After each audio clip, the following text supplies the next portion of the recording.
कहानियां हमारे जीवन को नहीं राह दिखाती हैं, जीवन में गलतियां को एहसास कराती हैं। दोस्तों, ऐसे ही कहानियां आज आपके लिए लेकर आया जो रोमांचक से भरा है, जिसका नाम है हम जासूसी नहीं करेंगे। महेश और रेखा ने बाजार से आकर जैसे ही घर में प्रवेश किया कि बाहर के आंगन में एक चटाई पर दादाजी बैठे दिखे। उन्हें किसी काम में तल्लीन देखकर दोनों ठिठक कर वहीं रुक गए। रेखा ने कुछ कहना चाहा तो महेश ने होठों पर अंगुली रखकर चुप रहने का इशारा किया। दोनों आंगन में रखी कार के पीछे छुपकर यह जानने का प्रयास करने लगे कि चटाई पर बैठे दादाजी आखिर क्या कर रहे हैं। उन्होंने ध्यान से देखा कि दादाजी ने कचरेदानी का कचरा एक अखबार के ऊपर पलट रखा है और उस कचरे में से कुछ सामान बीन बीन कर वे एक स्टील की प्लेट में रखते जा रहे हैं। कचरेदानी वहीं बगल में लुढ़की पड़ी है। रेखा ने धीरे से पूछा कि दादाजी यह क्या कर रहे हैं। दादाजी शायद कचरे में से ऑलपीन बीन रहे हैं, रोहन धीरे से बोला। स्टील की प्लेट में ऑलपीन गिरने से हल्की सी खन्ने की आवाज आ रही थी। फिर बच्चों ने देखा कि दादाजी पुरानी कापियों के फटे पन्ने भी उठाकर उनकी तह ठीक करके एक के ऊपर रखते जा रहे हैं। रेखा ने दादाजी को टोकना चाहा, किंतु महेश ने फिर उसे रोक दिया।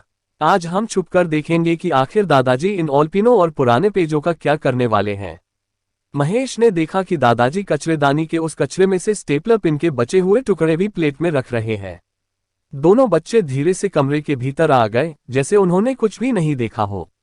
उन्होंने ठान लिया था कि आज दादाजी की जासूसी करके ही रहेंगे। भोजन के बाद दादाजी अपने कमरे में चले गए और पुरानी कापियों के फटे पुराने पन्नों को कैंची से काटकर सुडौल आकार देकर चौकोर बनाने में जुट गए। बच्चों ने बाहर की खिड़की में अपना अड्डा बना लिया था, जहां से दादाजी साफ दिखाई दे रहे थे।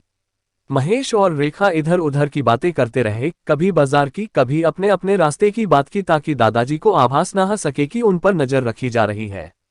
1 घंटे के भीतर उन्होंने कागजों की छोटी छोटी 8-10 कापियां बना ली थीं और स्टेपलर से पैक कर दिया था। कहीं कहीं ऑलपिनों का भी योग कर लिया था। दोनों बच्चे उत्सुक थे कि देखें दादाजी उन कापियों का क्या करते हैं। फटे पुराने कागज तो कचरेदानी से निकालकर नगर पालिका की कचरा गाड़ी में डालने के लिए होते हैं। फिर दादाजी ये कौन सा तमाशा कर रहे हैं। आज बच्चों की नजर सिर्फ दादाजी पर थी। वे दूसरे सभी काम कर तो रहे थे, पर ध्यान रह रहकर दादाजी की तरफ जा रहा था। शाम को दादाजी घूमने के लिए निकले। बच्चों ने देख लिया था कि दादाजी ने वह छोटी छोटी कापियां एक छोटे से थैले में रख ली हैं और कुछ चाक एवं पेंसिलों के टुकड़े भी। शायद ये भी सब कचरेदानी के कचरे से ही बटोरे हैं। चलते चलते दादाजी सीधे ही बस्ती से लगी झोपड़पट्टियों की तरफ मुड़ गए और एक झोपड़ी के सामने रुक गए। पहले से ही वहां उपस्थित 4-5 बच्चों ने उन्हें घेर लिया। दादाजी आ गए, दादाजी आ गए कहते हुए उन्होंने अपने हाथ ऊपर कर दिए, जैसे उनको पता हो कि दादाजी आज कुछ सामान बांटेंगे। दादाजी ने अपने थैले से कापियां निकाली और उन बच्चों को बांटने लगे और चाक और पेंसिलों के टुकड़े भी बच्चों को वितरित करने लगे। दादाजी हमें भी, दादाजी हमें भी, बच्चे हाथ बड़ा बड़ा कर चाक और पेंसिलें ले रहे थे। दादाजी हंसते हुए सामान बांटकर प्रसन्न हो रहे थे। अचानक महेश और रेखा, जो उनका चुपके पीछा कर रहे थे, उनके सामने प्रकट हो गए। रेखा जोर से चिल्लाई दादाजी, महेश भी जोर से चिल्लाया दादाजी आप यहाँ क्या कर रहे हैं। दोनों को अचानक सामने पाकर दादाजी हतप्रभ रह गए। फिर ठहाका मारकर हंसने लगे। हाँ तो तुम लोग दादाजी का पीछा कर रहे थे। उन्होंने हंसते हंसते महेश का कान पकड़ लिया। दादाजी हम लोग जानना चाहते थे कि आप कचरे में से क्या एकत्रित करते हैं और आज आपकी पोल खुल गई। दादाजी आप फटे पुराने कागज क्यों इकट्ठे करते हैं, ये कचरा तो बाहर फेंकना चाहिए। रेखा ने कहा नहीं बेटी, दुनिया में प्रत्येक चीज की कीमत होती है। जो सामान हम बेकार समझकर फेंक देते हैं वह दुनिया के सैकड़ों हजारों बच्चों के काम आ सकता है। ऐसे कितने बच्चे हैं जो थोड़ा सा भी सामान बाजार से नहीं खरीद सकते। कहते हैं बूंद बूंद से सागर भर जाता है। ऐसे ही फेंके जाने वाले तथाकथित फालतू सामान से न जाने कितने बच्चों का भविष्य बन सकता है।